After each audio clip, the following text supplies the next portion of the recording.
V. Here with me, I am with a very good leader, right away from the Jubilee Party. I would like, if possible, to give him a good room maybe to introduce himself, then we proceed. Hello, sir. Jambo. Thank you very much for welcoming me here at Kenya News Alert.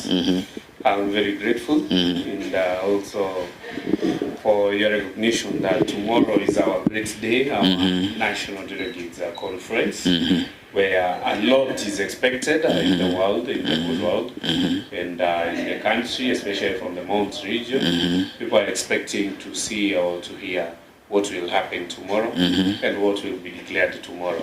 I also am also having that heart, but at least I, being the part of the youth leadership of Jubilee Party, I might be knowing a few. Yes. My name is Daniel Kahindi. Daniel Kahindi is a guy from Kinangop constituency, and for your information, I'm an aspirant for parliamentary position. And Kinangop constituency is in Nyandarua. I'm from Kinangop, a place known as Magumu Ward, location known as Mutonyora location. Yes. Maybe so far so good. Maybe you, as the Jubilee political party, what do you think you have new for these Kenyans who seem to be desperate of leadership? Let me say this. As people know that Jubilee Party is a party that have been there, and a party that have been able to run this country and to be in leadership of whose people have been in leadership of this country for more than 10 years now. And Jubilee Party is the only party that is being expected and will give this nation hope, bearing in mind on what the parallel party, that is the UDA, the Kasongo party, have been doing to people, and how they have been, they have done to the economy, killed people. Contrary to that, Jubilee Party is the party that is going to bring revival in this country. For now, that is what I can say. And also, I have had so many questions that Jubilee Party is a party from the Mount region, and in the mountain region, we also have another party that is trying to, make some noise, known as a DCP party. What will going to happen? And I want to make this clear to Kenyans. I want to tell Kenyans that DCP is a party that is from the mountain region, and Jubilee Party is a party from the same area. And I want to tell people that, and Kenyans, that DCP is getting it cancelled, and it is coming for guidance from Jubilee Party. So DCP ni watoto wetu, they are our kids, and sisi as a Jubilee Party tukiona watoto wetu wanakoma, at least tunawapea nguvu na tunaendelea kuwatia moyo. But as it is known that mtoto hawezi kuwa zidi babake. Yes. Maybe if I may ask, what maybe do you have tomorrow? Nilisikia kwamba maybe there is a program maybe you want, if possible, to have tomorrow concerning the Jubilee Party. Yenye mko sure enough that it will result to good and in fact a goodwill to Kenyans.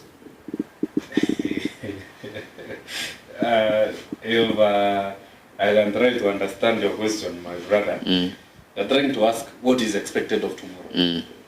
One, I want to make this clear. Kuna watu, they have been saying that Uhuru Muigai Kenyatta is no longer a leader in this country, has no say. But I want to make sure and to put this clear to Kenyans. Uhuru Muigai Kenyatta, as per now, till now, even now, tomorrow morning, he is the party leader of Jubilee Party. Yes. Our able SD is Honorable Jeremiah Kioni, and the rest of the leadership. So, we also want to put this clear that as Jubilee Party, we have a flag bearer, Fred Okingo Matiangi. Jubilee Party is not a selfish party. Because it graduated from the mountain region, it came from the mountain region, it is a must for it to raise a leader or have a flag bearer who is coming from that region. This will be the first party that will get a leader from a different region from where the party comes from. That is a good symbol that Jubilee Party is a national party. Not even, in fact, we can call it an international party because it is giving opportunities to everybody. Secondly, I want to tell Kenyans that Jubilee Party by tomorrow, you will see how it will be able to accommodate young generation. Let me tell you this, my brother. Mimi, I've been trying, and I have friends from different political parties, especially in Mount Kenya. I have heard that for a young person, just to have a picture with a certain leader, you need to pay some cash, 200,000, 500,000, for you to, to mention him, to tag him on your tweet, just to have a photograph, others even visiting them. And that is an act that we as Jubilee Party, we are condemning, 100% condemning. Because when you come to us, and probably you want to get to Jubilee Party, you go at our head office. Seeing our Secretary General is not a big deal. In fact, our Secretary General is always available to everybody. Anaskizanga everybody, haezi kuharakisha, and he gives everybody time.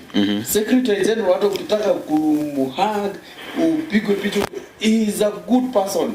Na hata kuitisha hata ndururu, contrary to what is happening to other political parties. Thank you so much. In fact, that is also good. In fact, that is good. And maybe if we come to the real topic, we were to discuss about the Jubilee leadership. Jubilee is a political party yenye ilianza muda, unaona, ilianzishwa na watu fulani fulani na hadi ikafika mahali imefikia kwa saa hii. So the Jubilee leadership imekuwa mzuri sana to an extent, ndio ilikuja ku hand over uongozi kuja kwa Kenya Kwanza. Kenya Kwanza. Unaona? So what Kenyans maybe wanaweza expect kutoka kwenyu kwa saa hii na the kind of leadership maybe you are going to endorse? Let me say this. Going to Jubilee Party and, our constitution is Jubilee Party. I want to put this clear, that Uhuru Muigai Kenyatta is our party leader. And he is allowed by the constitution to be our party leader until the party feels that he needs to hand over to another person. We also have a member of Jubilee Party of whom we are ready to campaign for him and give him an opportunity to be the flag bearer of Jubilee Party. Remember, Uhuru Muigai Kenyatta is a former president, but Fred Matiangi is a member of Jubilee Party who will be the flag bearer of Jubilee Party, and God willing, he will be the sixth. From there, we have our able SG. Our able SG is known as Honorable Jeremy Akioni. He is a good person, a very competent person. We have seen what he did in his constituency when he was an MP in the Rago constituency. So he is a person of great knowledge. He is a person of great wisdom, and our leadership is like that. What we are expecting tomorrow is that in our committee, in the secretariat of the party, it is going to have a slight change or a bigger change. In fact, more than half of the leaders who are there now, they will be shortchanged with the youth.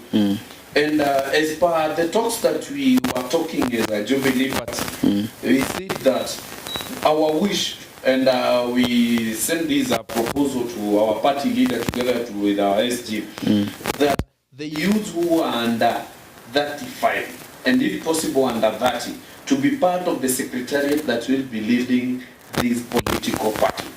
And by doing so, Jubilee Party is a party that is growing. In fact, right now, Jubilee Party, the kind of growth that is getting, I don't know to call it automatic growth or, a magnificent growth, a bigger one. If you can look at some regions like Nyanza region, before wako wanatambua Jubilee, but as per now, they respect it. They are willing to join Jubilee. And I'm calling forth for all the youths. I want to tell the youths that at the chairman or constituency level, we will make sure that he will be a young person. Because as Jubilee Party, we want to embrace the youths. That's why I'm here. See, that's why I see Honorable Kioni hapa. Because he told me, Dad, go there because you are a youth. And you, the youth, are the one that we want you to lead. That's why I'm here. He decided no, because the leadership will be of the youth. It is you to go for that interview. And not only this one. I have been going to all interviews. I myself on behalf of Jubilee Party. And by saying so, not only me, we have so many youths. And by saying so, you can be able to tell the kind of change that Jubilee Party is bringing on board.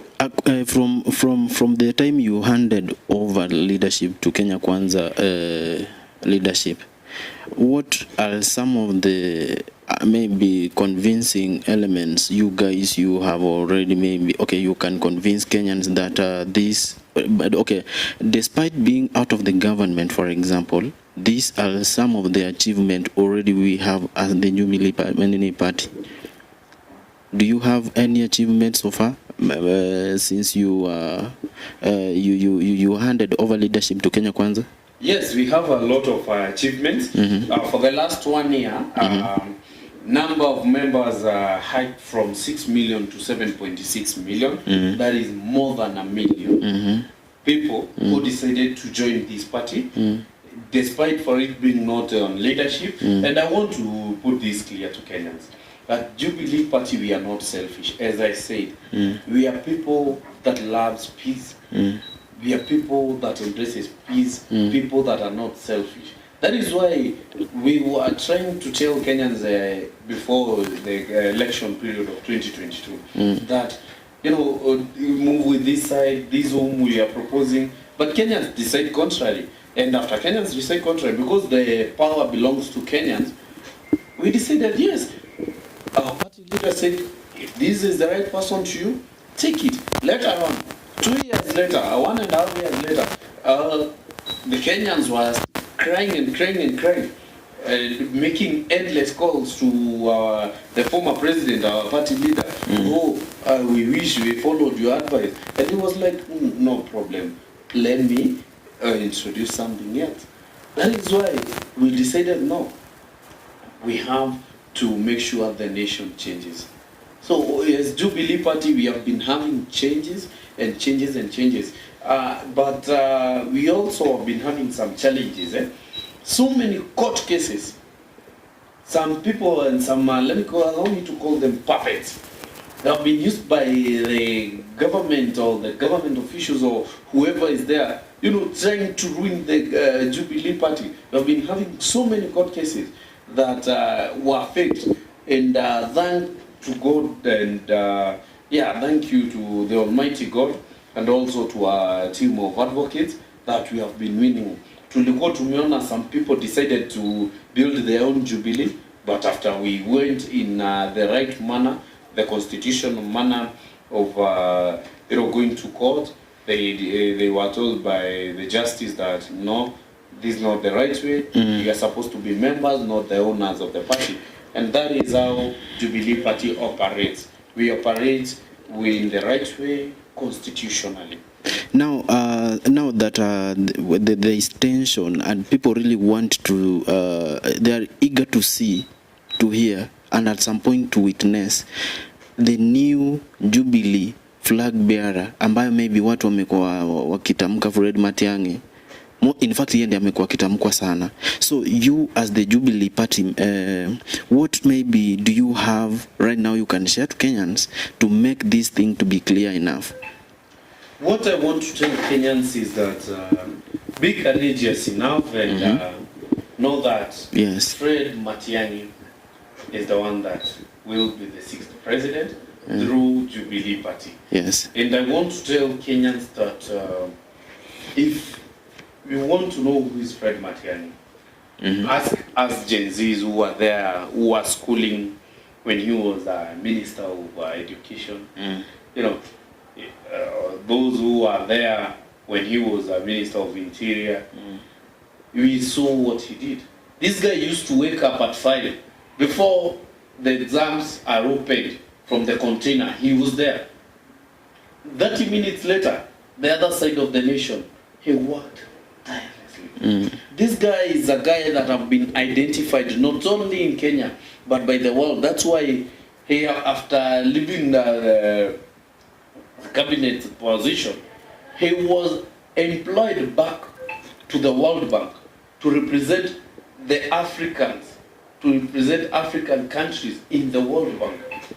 Imagine a guy, how good this guy is economically, financially, sober, that he can be able to go and, calculate and do some financial substitutions in the World Bank. Now, I want to say that yes. Fred Matiangi, if ni mtu ambaye anaweza enda kufanya hesabu, is a guy that can be able to lead World Bank. Kenya would be a problem. Pale World Bank have been managing, about 50 trillion US dollars. In Kenya, we just have about a budget of 10 trillion, 3 trillion, Yes. That is, I can call it a petty cash for him to manage. That means we are expecting good economic revolution. This nation will change. I remember we were having a meeting, me and him, we were taking some coffee somewhere. Guess what he told me? Dan, do you know the problem of a certain area is not a hospital? That's how. A hospital is required. Then he told me, Dan, imagine you build an industry in that area, it employs about 50 people or 100 people or 500,000 people. Do you know there will be a private investor that will decide to bring a hospital there? And if SHA is working and these people are running from these companies, the private or hospital, people will be able to pay. The SHA will pay for them. The social health care will be able to cater for them in this hospital. So he told me, sometimes if you want to run the economy, use what will trigger something else. Na ndio nikafikiria nikaona, yes, if we start an industry in Kinangop constituency and a big economic zone that will employ about, let me say, 50,000 people, it is an obvious thing that somebody will come, start a supermarket there, that area will be urbanized, and if we have a good healthcare system that will be operating well, somebody starts even a hospital there, people will get attendance, medical care. Contrary to giving people food and you're giving them hospital, and these people are already hungry. They don't have any money. They're suffering on some diseases that are caused of hunger and hunger. Hunger brings anger. And he was like, oh yes, that is what we want. We want somebody who is thinking for the country. Si mtu anaita watu to the state house, and calling people to the state house, giving them, a tip of 10,000. This person needs to go pay a school fees, you need to pay fare, you need to feed. 10,000 will be nothing. We want a government that will be able to identify. Let me give you an example. The current government that we are having, which we as Jubilee Party, after taking the governorship or the position, the presidential and the ruling of this country will do contrary. It is a shock that this financial year we were given, the State House was given a budget of 12 billion. Whereas a State House have got about 300 staffs. From there, we have 10 million kids in school that are given a budget of 3 billion, 4 times less than what is given to 300 people in the State House. And I'm like, if you do the calculation, these kids will take about 1 bob. Ni wapi utapata chakula ya 1 bob per day? Imagine. And that is the government in Atwambia. I'm caring. That is why we as Jubilee, we decided we need to bring forth a person that will change this nation and change it for well. There are some of the allegations maybe came up during. Okay, let me just generalize it. There was an allegation that despite Matiangi being the best option for Jubilee Party, but he is behind some of the scandals which also were very, very negative to Kenyans. They could mention the River Yala issue, they could mention some land grabbing issue, and other things maybe I cannot remember. Bro, will you mind if you make some okay, will you mind if you can make some clarification? Let me just put this open. Before even you respond, let me finish maybe putting on across my let me put it in a good way. This is my question. Yes, despite those allegations, what are these maybe aspects and qualifications maybe that you really considered as much as possible to just choose this guy to be the real flag bearer wa hiyo Jubilee Party, mbali na hizi allegations? Na maybe hizi allegations kama zipo, nyinyi kama Jubilee Party muli come up with which strategies to convince Kenyans convince Kenyans vile maybe yeye ako innocent kutoka kwa hizo issue, ama muka make any clarifications zenye zinaonyesha like whatever maybe the allegations, this guy is not involved. As you said, na nyinyi watu wa media, you need to understand some issues. You know, nyinyi watu wa media sometimes you publicize vitu zenye they are not making sense. Huwa zinaongea okay, ni vitu zenye tunasikia allegations. Si ndio umesema? They are allegations. Those are things that are alleged for. They are not proven. If I want somebody, and to you viewers, somebody just to asimame aseme Matiangi, I saw him giving orders, because if he gave orders, he gave to people. He gave orders to people to be thrown in Rivayala. I want somebody to testify so, and after testifying, go to the court of law, testify it. Then he will be arrested. For us as Jubilee Party, we respect the law of this country. In fact, akisikia hivyo atajipeleka police station. I want somebody to put it clean and say this land Matiangi was a school land, and you know you took it, you built a hotel here. Me, I can give you an example of a hotel that is being built in Karen, a forest somewhere in the middle of a certain government official that is his own. That one I can testify. Why can somebody testify that like that to Matiangi? I can say, you know, I want somebody to say the same way I'm saying it. William Samoei Ruto said clearly that people should be shot. His cabinet secretary. So do you think those ayo ni maneno? You see, me, I'm testifying right now and I'm putting it clear. He said so. It is on record. I can go take a Bible in the law, court of law and repeat the same thing. Can somebody go and testify and say, yes, I'm a witness that he did this? But I'm sure somebody can stand and witness and say, I saw Fred Matiangi keeping peace in Baringo. In his peacekeeping journey, the fight stopped. Somebody can stand and say so, but nobody can stand and say, I saw Matiangi killing innocent children. Nobody can say so. So those are allegations. Hii ni maneno ya propaganda ambazo tunataka kusikia. You know, these are people wanajaribu kuwekelea Matiangi. Secondly, you know, for us, we look at a qualified candidate. Matiangi hafai kuji-explain up to mpaka kwa mama mzee. Hafai kuji-explain because even a mother anaweza kuambia yes, najua Matiangi. Hakuna mtu wajui Matiangi. Hakuna mtu wajui Matiangi ni mtu wa kazi. Matiangi ni mtu wa kazi. The same way hakuna mtu ajui Ruto ni mtu ambaye ana loot pesa ya serikali ya nchi. The same way Ruto anajulikana mtu wa kuloot. The same way Matiangi anajulikana mtu anafanya kazi.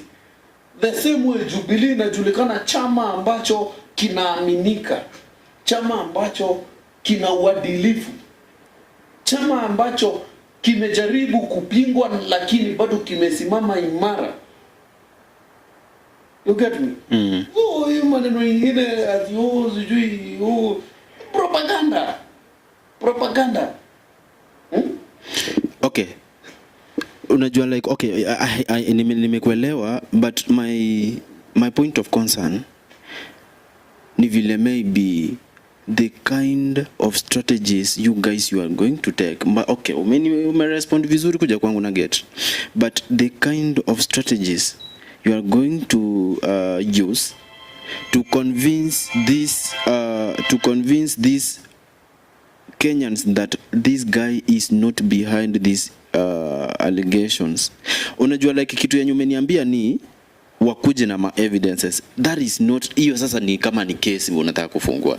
But kwa sahi nyinyi bro, unajua a good leader ni mtu mwenye anafaa kutafuta mbinu na mipangilio mizuri ya kuongoza kwa njia inayofaa, inayofanya kila mtu ndugu nakuelewa, ambayo inaweza fanya kila mtu ahisi kwamba kwa hili shamba kubwa ambalo linaitwa Kenya, ambayo mahali anaishi enyewe ni nyumbani, that somebody can feel that this is home.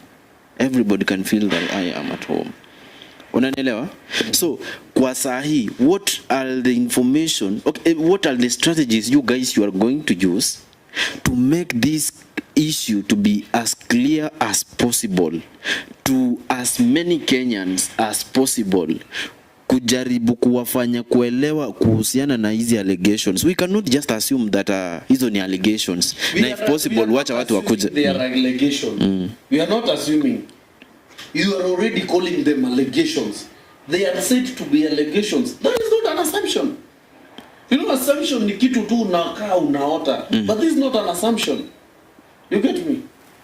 This is something that nobody can give evidence. I want somebody, let me tell you this. I cannot be able to fight a shadow. Sasa, this is like a shadow. You want Matiangi to start trying to, convincing people and telling them, no. How can he tell people and explain what he did not do? Hello? How can he be able to tell people what he did not do? People already know that they know who is this passing this propaganda. People already know why people are passing this propaganda.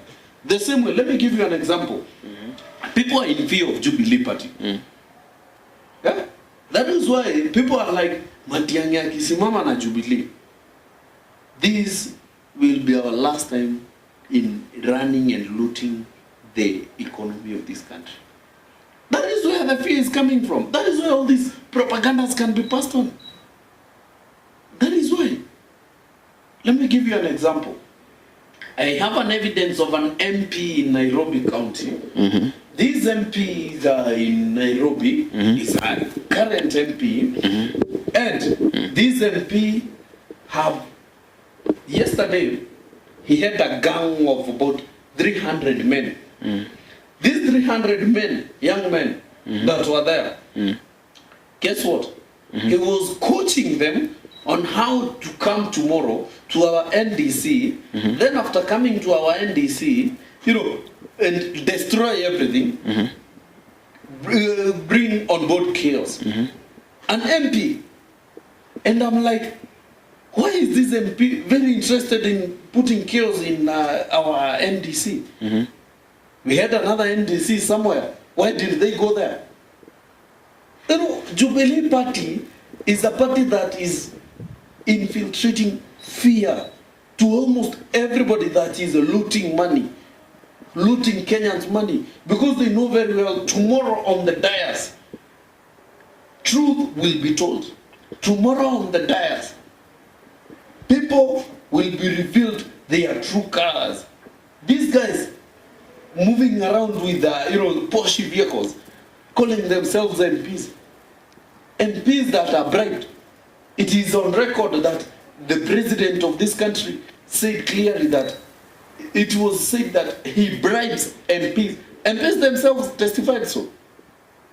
That they are bribed to pass some laws when it was our reign as Jubilee Party. Did you ever heard of such?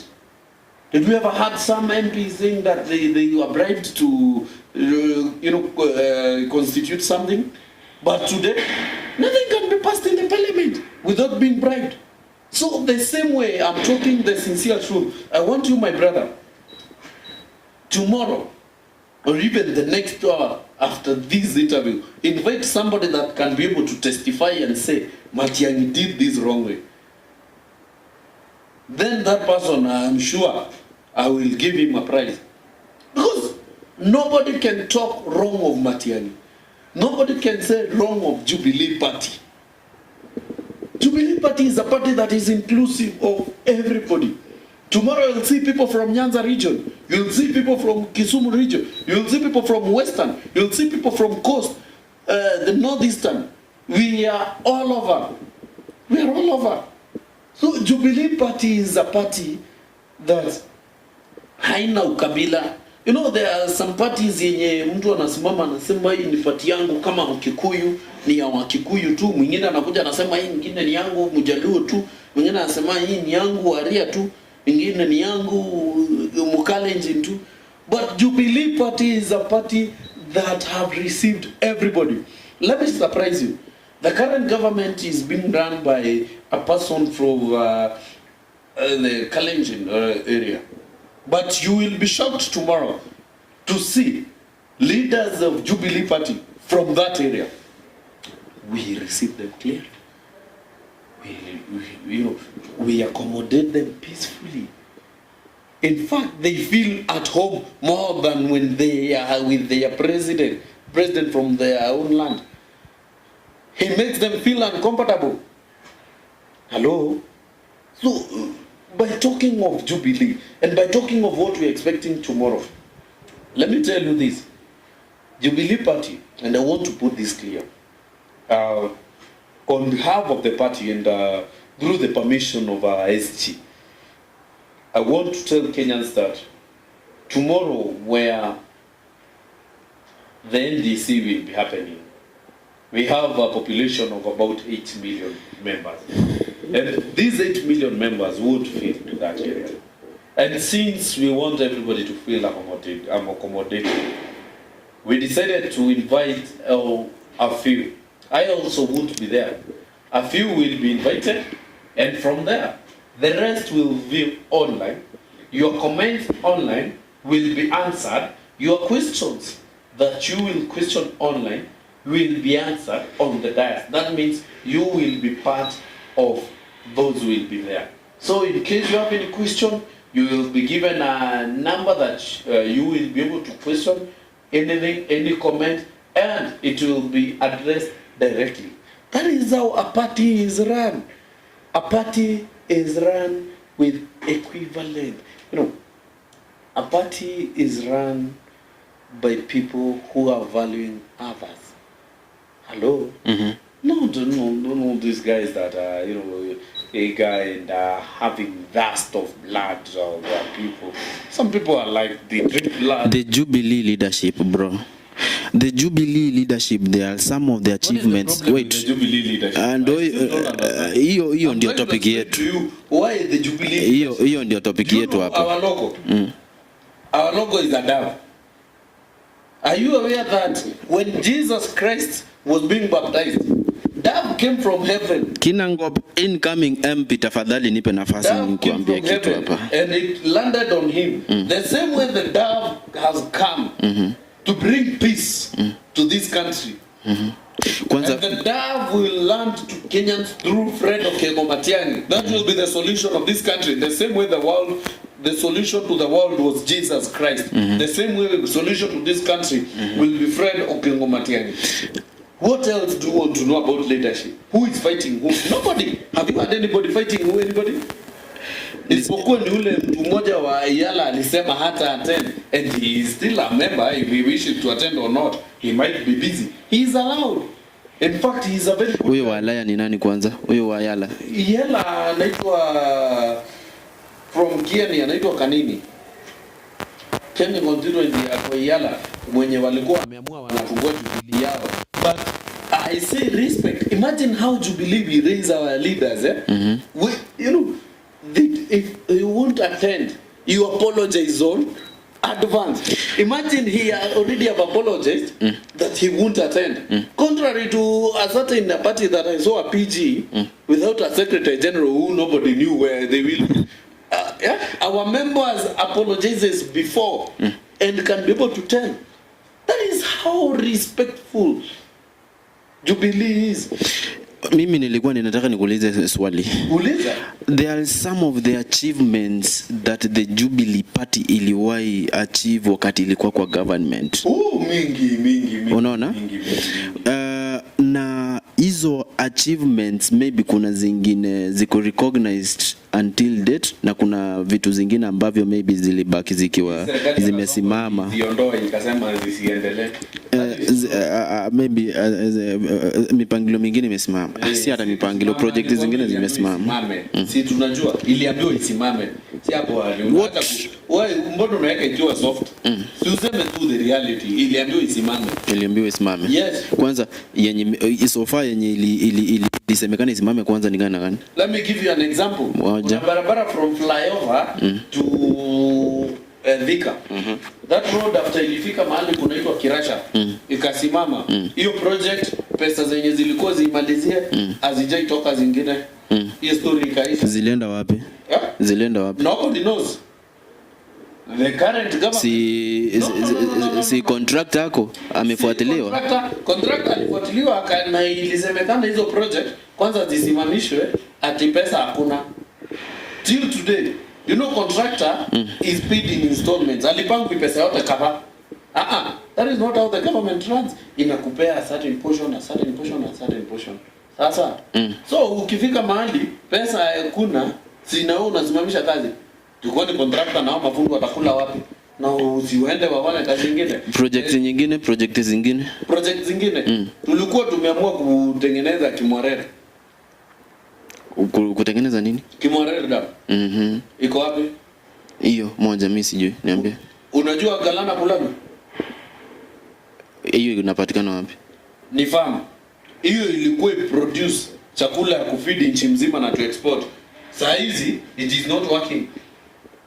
Why do you think it's not working? Because the current government iliamua vitu zenye zilikuwa zinafanywa na the former government nini?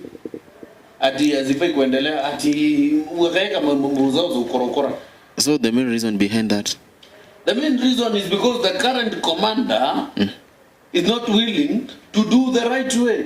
The former commander that we had is the commander that could not negotiate with terrorists. That is one of the achievements. That commander could not negotiate with terrorists.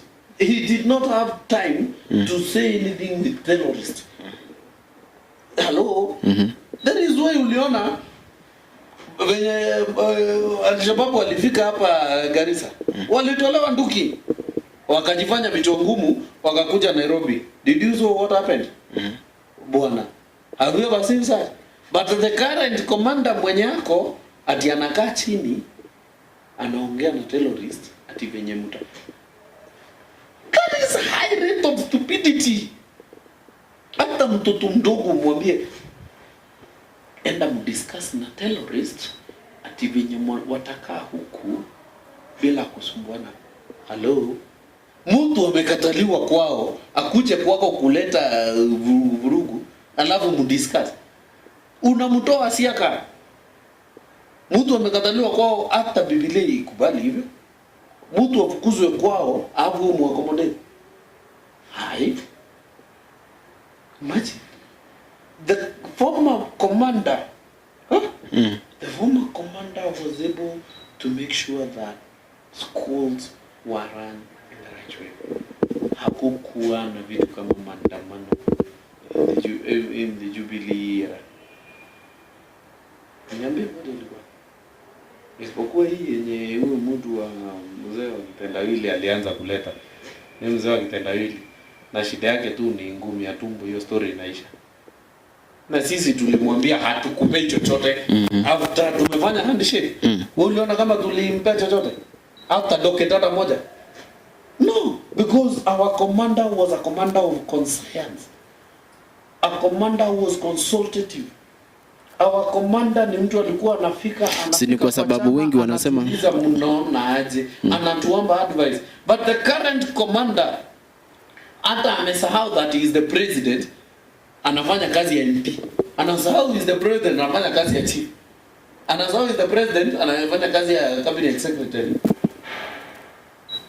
Mtu, you know, it is a great shock that the current president made a very great discovery, honorable Kenyans. Let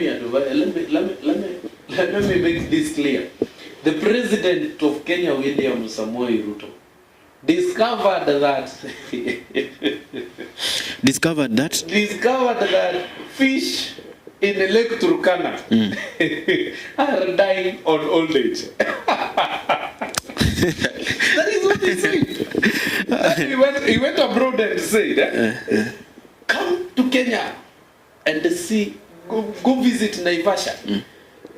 See a parliament of monkeys. I'm like, hello. Very courageously. In fact, if there is that not made encouraging tourism? It is encouraging tourism with the lies. Is that what Kenyans want? Somebody to lie that monkeys do make chimpanzees have their own parliament that they discuss issues, then front them to the president. It is a great shock, a great surprise. Contrary to the Jubilee party, contrary to the Jubilee leadership. Jubilee leadership is a leadership that consults each other. Sisi kwetu hakukuwa na kitu kama kiburi, na hata Fred Matiangi akiingia hautaona kitu kama kiburi. Akitaka kitu ana consult. If you saw an issue with the Gen Zs last year, with the young people, I was part of them. If it was Fred Matiangi, hiyo issue ingekuwa. Unadhani ni nini ingefanyika? Ni vijana wangeangushwa zaidi hapa? Si vijana, hakuna kuangushwa. Hata hawangetokea kwa barabara. The issue was, do you know what was the issue? What was the issue? Niambie, si ulikuwa na record? You can just share with me. Kwani Matiangi ndiye angezuia finance bill? Finance bill ingekuwa, but ingekuwa favorable to Kenyans. That means vijana hawangetokea, but the current president ali make sure hata yeye ndio ana advise MPs venye watatengeneza finance bill ikuwe higher. Then do you think the youth of this nation are very much foolish to go to the parliament and destroy it fully? This was an alarming. It was supposed to alarm something in his head and ask, why? If the youths wanted to go to the State House, it would have been next to possible. It is very possible. 1.5 kilometers from the parliament. The same youths walk more than 30 kilometers to Nairobi. So 1.5 would have been just like a blink of an eye. People would have been there.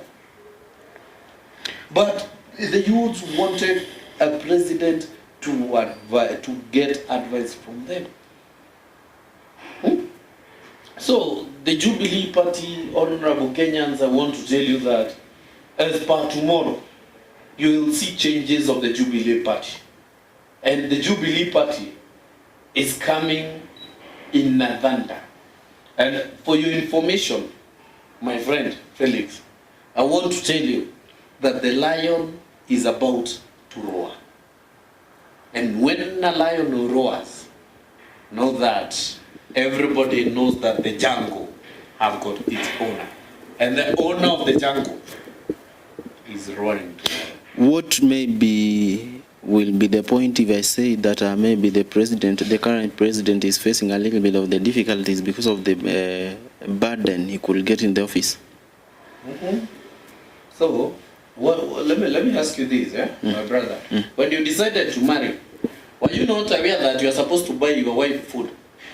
Were you not aware that you are supposed to buy your wife clothes? When you married, is that when you discovered? No, okay. Let me ask you. Yes. Is that when you discovered that it is a burden having a wife? He is the one who decided he wants that position. Then after getting there, he wants to tell us that there was a burden. If it is a burden, it is very clear. But bro, you see, but you see, maybe okay, my point is maybe this guy, when he occupied that office, okay, there will be, okay, there may be the possibility ambayo maybe unaweza pata there was a mess he could get in that office, and by the time he could fix that mess, ndio maybe a catch up. Why did he tell Kenyans what was the mess? If there was a mess, he could have told them. Let me ask you this. He clearly said that I found empty coffers. 3 months later, he got a vehicle worth 56 million. A person that found empty coffers. The government bought vehicles more than 150 million, and the coffers are empty. Hakukuwa na chochote, according to what they say. Is that not stupidity? So if somebody wants to tell us there were empty coffers or there were difficulties, when you go somewhere and feel that it is not as you expected, just go back home, resign. There's a position for you to resign. Resign your deputy either to take in, if they are unable, then hello. So you want to tell me that Jubilee Party haikuacha any mess ofisi iki hand over ofisi ikiwa imara. In fact, serikali ya Uhuru Muigai Kenyatta iliacha hata imemtandikia kitanda na imempikia chakula. Yeye kazi yake ilikuwa kufika tu na kukula. Uhuru Muigai Kenyatta is not selfish. Aliacha everything in order. Akaacha amemwandikia books of records mahali ziko, after directions akamuonyesha. Yeah, that is how generous this guy was. That is how generous Jubilee Party is. Iliamua wewe ingia, hakuna excuse yetu. That is why till today huyu bwana Kasongo huyu, he cannot claim anything or allege anything towards Jubilee Party. Because Jubilee Party is very clean. Safi kama pamba, kama hii shati yako ya white. Safi.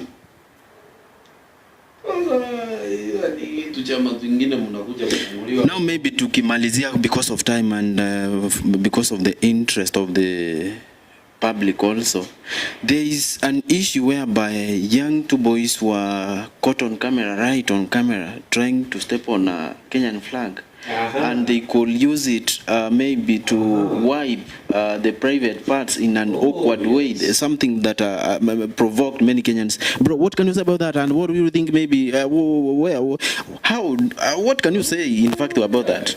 Oh yes, so I have a lot to say about it. I had an interview the day before yesterday regarding the same. And I want to tell Kenyans, this is what William Samoei Ruto is bringing to this nation from the outside world. I can clearly say that this is caused by William Samoei Ruto and his governorship. Let me explain why. If William Samoei Ruto could not bargain or discuss anything with the Al-Shabaabs, remember that Al-Shabaabs are countering the government of Somalia. So people of Somaliland, they are not Al-Shabaab.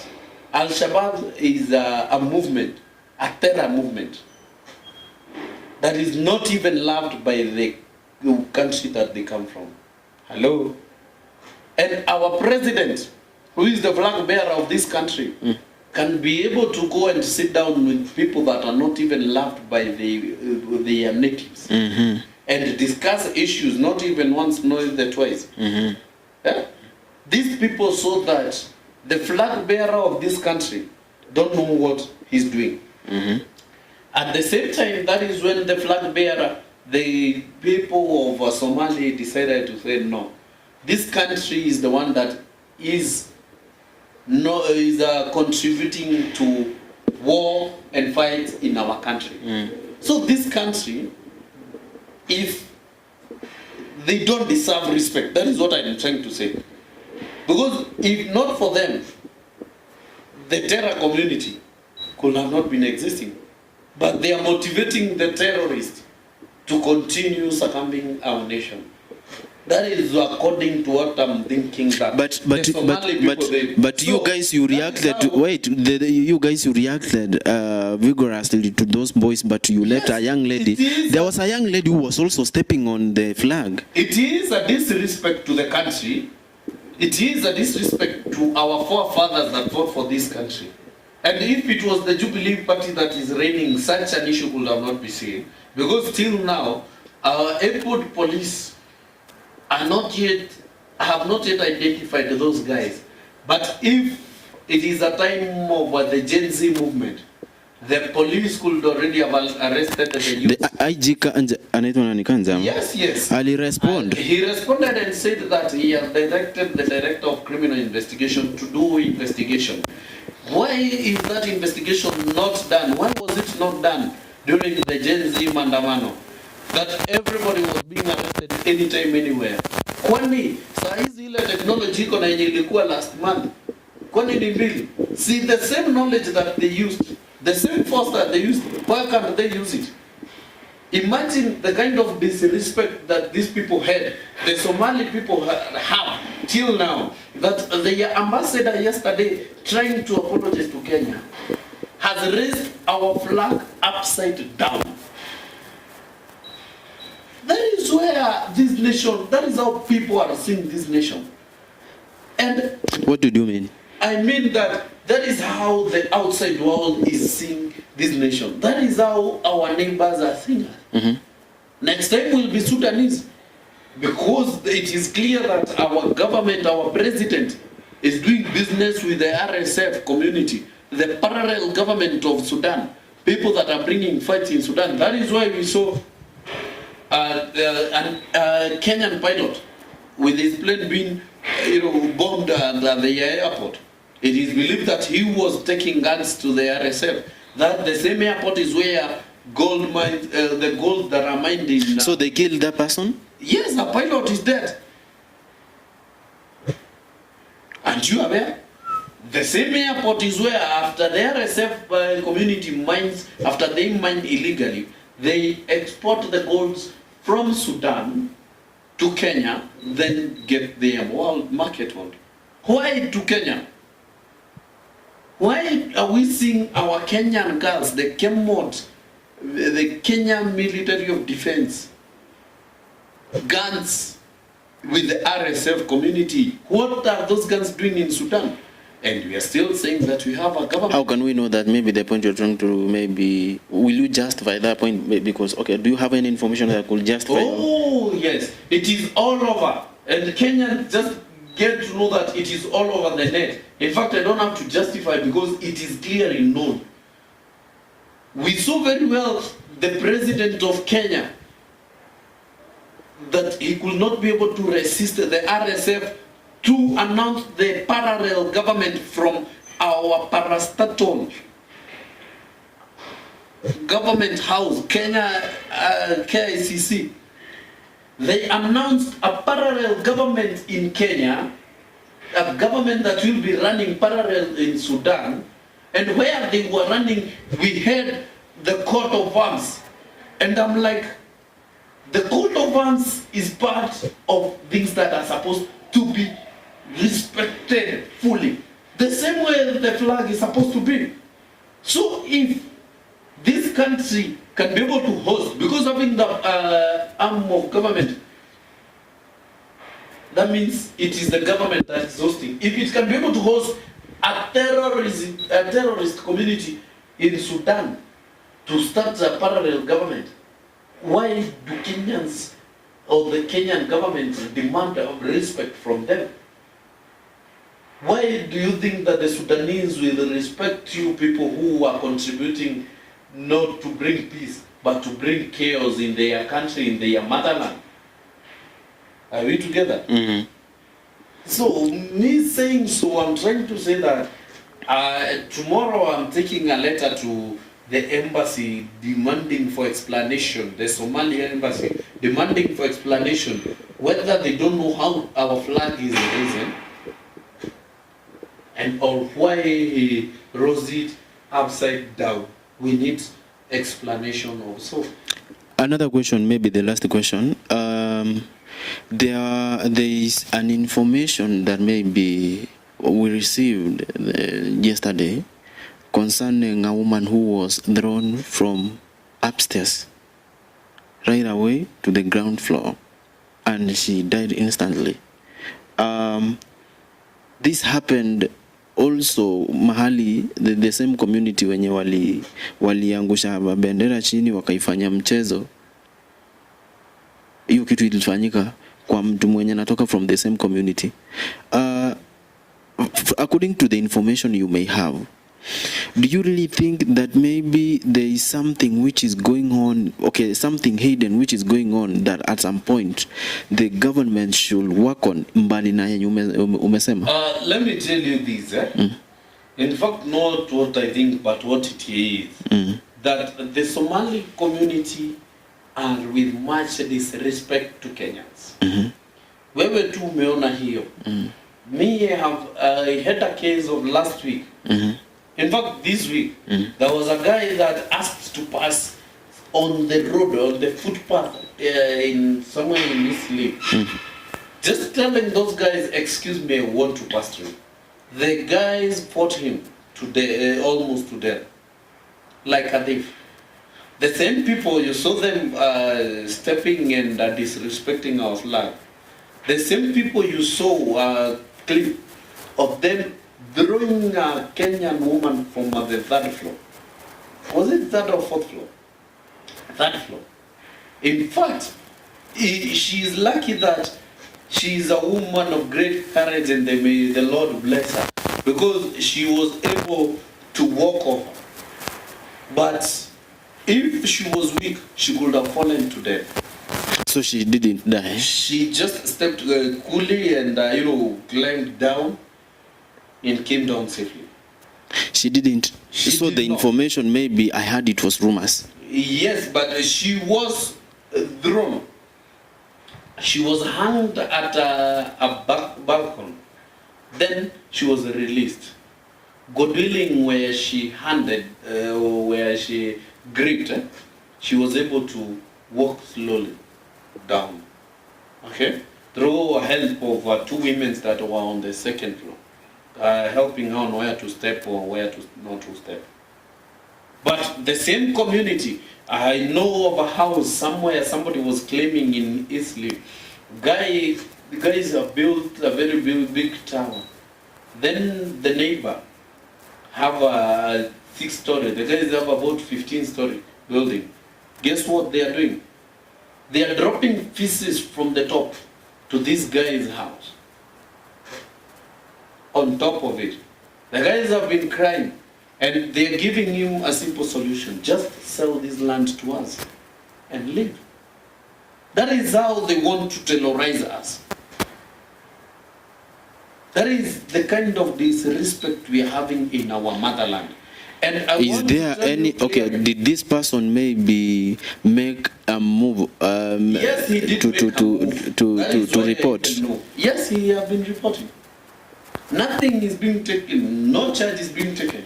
Let me give you an example. And I want to tell you why Jubilee Party will bring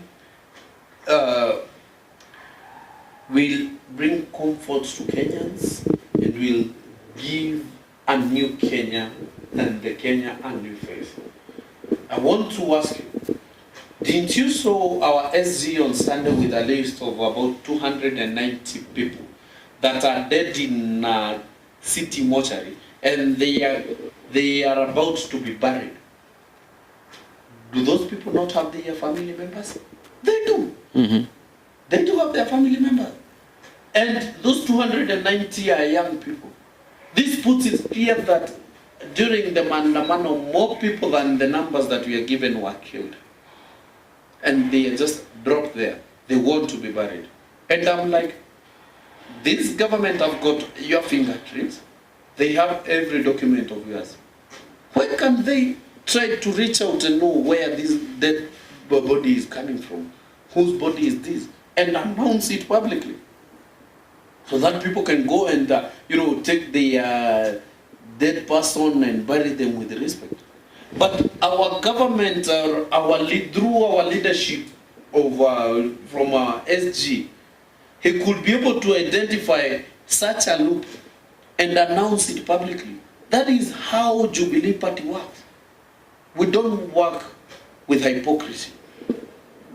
And if we can be able to stop such an act, and we are not the government, tell me, when we get the government or when we run the government, what wonders are we going to bring?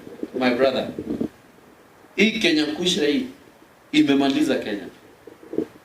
The only solution to this country, about Kenyans, is Jubilee Party. And its flag bearer, Fred Matiangi. The rest is history. Because if we want this guy to continue running, wewe umesikia wakisema they want to extend the term limit. Ever since he got to parliament, the MPs got to parliament from 2022 till now, is this the first time that they have discovered that the constitution is supposed to be amended after 10 years? Is this the first time? Because in 2022 it was the 13th year. Is it? It isn't. But they are very much selfish that they don't want to hand over power. They are very much selfish that they don't want others to read. They are very selfish. And I'm still shocked where the blood thirst is coming from. Day in, day out, you can hear people being killed, being killed, being killed. Let me ask you this. When Fred Matiangi was the Minister of Interior, did you have any issue with the chiefs? The chiefs were well sorted. They had their bikes, they were full. The police vehicles were full. In fact, Fred Matiangi came publicly and said very clearly that ukienda kwa police station ufai kuitishwa pesa. That is what Fred Matiangi said. Na hiyo story kaisha. Watu ulikuwa unaenda police station, unausema wanataka mtu fulani ashikwe, mnachukua mnaenda mnamshika, anatiwa baroni without charges. Today, the minister who is there of Interior, the same docket that Fred Matiangi had, guess what he's doing? He clearly said, if Kenyans are willing to contribute and give police something, it is okay. Is that not encouraging bribery? He had an interview and somebody asked, tukifika pale unaambiwa weka gari mafuta. Kwani ni sisi tunafaa tuweke gari mafuta sisi wenye tunahudumia na bado tunatoa tax? I was like, sasa hiyo gari itatembea na nini? And why are we paying tax then? If gari ya polisi haina mafuta, why are we paying tax? That means ukipiga 911, you have an emergency, mwizi ameingia kwako. Gari hizi kuja before watumie pesa ya mafuta ili wakuje wakurescue. Hello? Is that not what he meant?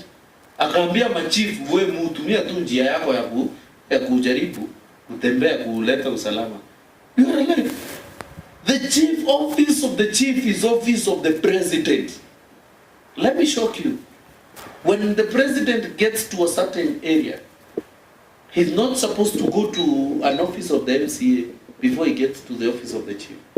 In fact, akikuja kwetu pale ushago pale Mtonyora, before aende kwa ofisi ya Kasana, hata hawezi fanyia kitu kwa hiyo ofisi ya MCA, but kwa ofisi ya chief pale kwa John pale, hapo anafaa kae chini na ofisi yake ni hiyo. That is office of the president. Usiyo na ofisi ya MCA ama MP ama governor imeandikwa office of the president.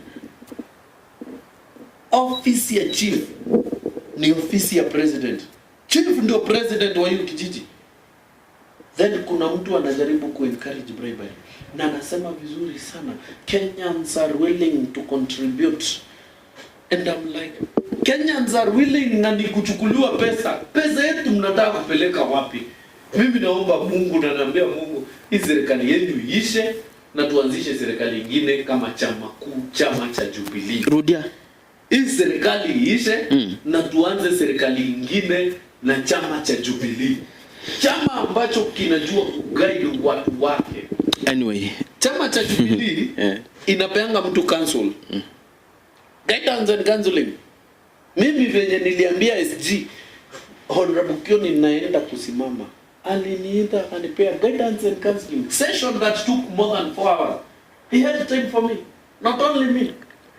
Na kila siku lazima aniite ani-advise, kila wakati regularly, because Jubilee want to raise leaders that can be depended on by our future generation. Jubilee, tomorrow utaona, my friend. Kesho you will be shocked at the... I hope you guys you will invite me. Anyway, tukimalizia ndugu, kwa sababu naona pia muda unayoyoma na masaa hayapo kwa sehemu yetu hapa. Nilikuwa naomba nikupatie muda wa dakika 3 pekee hivi ujaribu kuzungumzia wa Kenya 2 to 3 things maybe you would like them to understand from you, then we call it a day. To the Kenyans, let me start by saying, Felix, thank you for coming in here.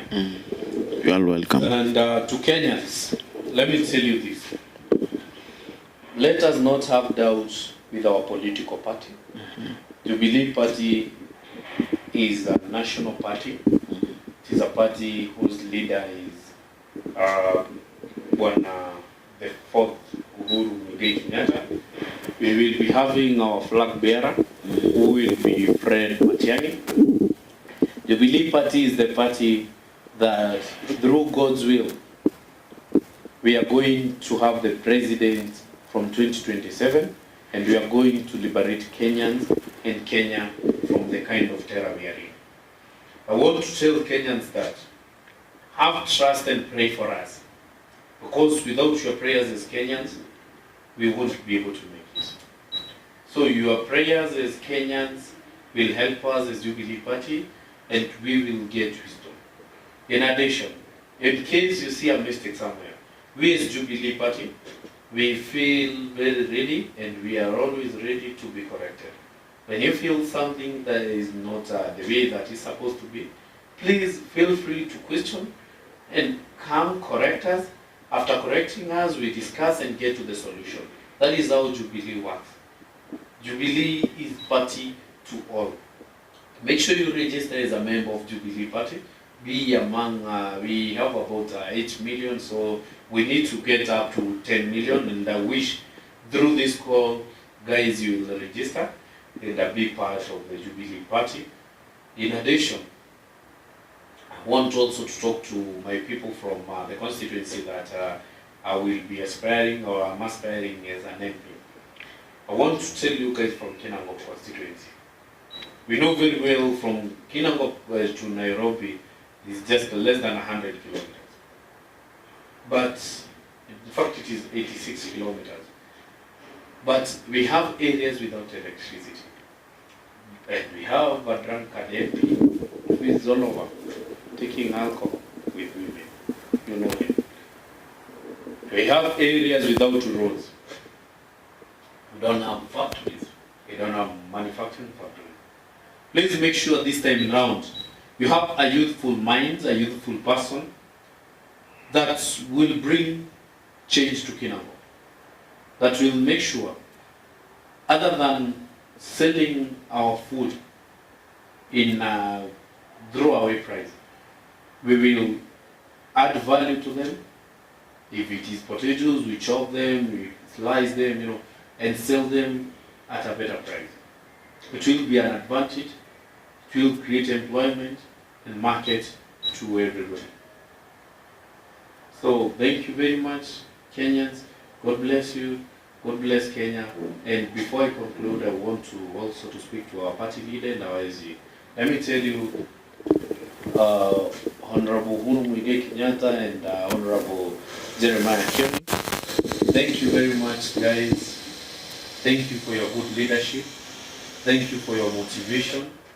And Honorable I'm wishing that the kind of leadership you're doing, please make sure you mentor as many youth as possible, and those positions will be of youth. It will be my joy to see a deputy SG being a young person like me. It will be my joy seeing a deputy party leader being a youthful person. And also the incoming deputy president to Matiangi. I wish he will be a youthful person. And also after taking the governor, Fred Matiangi, Honorable Daktari, make sure your cabinet and your leadership will be made of the youth. Thank you very much. God bless you. A very strong ending remarks.